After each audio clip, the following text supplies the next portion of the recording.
or gives a light, high-pitched squeak.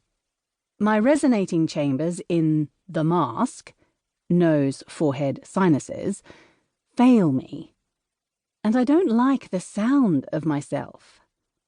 This is a prim little folk-singing voice, plaintive. I sound like a timid female. I like my resonant chest and throat voice, the strong one, but that's the voice that tires. Head or chest, throat or mask. Brigid is soaring.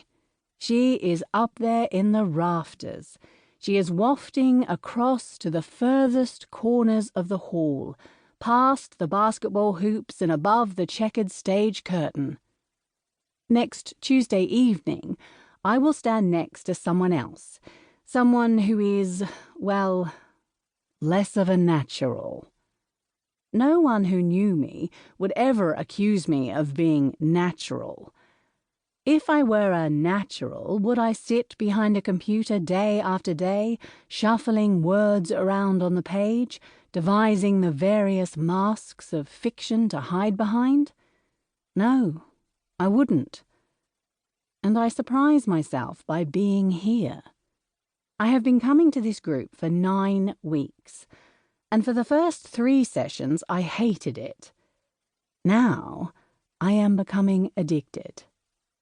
But I don't know why I'm addicted, or what it is that I'm addicted to.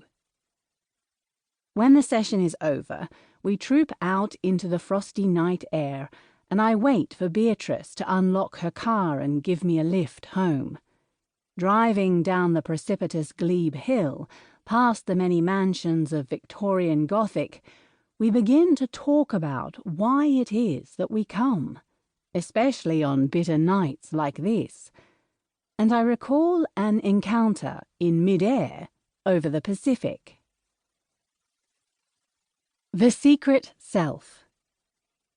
It is August 1986, and I am flying to the USA to spend a year in Berkeley.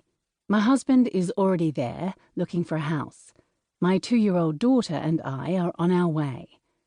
In the long, dim cocoon that is the cabin of a 747 cruising at night, I croon some lullabies to my daughter, at that moment stretched out across 2 seats, her head in my lap.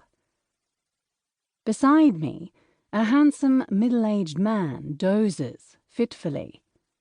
As the last of my muted lullabies trails off, he opens one eye and says, "Do you do requests?" "Not here," I murmur. "In that case, I'll just have to count more sheep." Before long, he too appears to be asleep, his head lolling to one side, his dark beard grazing my shoulder. In the morning, we exchange pleasantries over our plastic breakfast trays. He tells me his name is Aaron, and he is a professor of psychology at Stanford University, where he is doing research into the nature of the work people do and how it correlates with their sense of self. What were their ambitions when they were 16? Are they doing at 40 what they planned or hoped to do in their youth? And what do they see themselves doing in their ideal or fantasy life?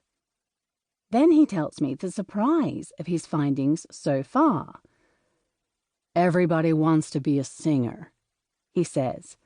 "Not a baseball player, not even a movie actor, but a singer. On stage at the Met, headlining at Vegas. If the genie with the lamp appeared tomorrow, that's what they'd ask for." Somehow this doesn't surprise me, although I can't say why.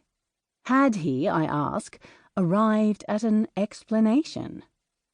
"No," he says. "He and his team haven't got to the follow-up, but he's looking forward to interviewing a sample of respondents to his survey and coming up with some answers." He is, of course, exaggerating, as one does to frame a conversation point. What he has found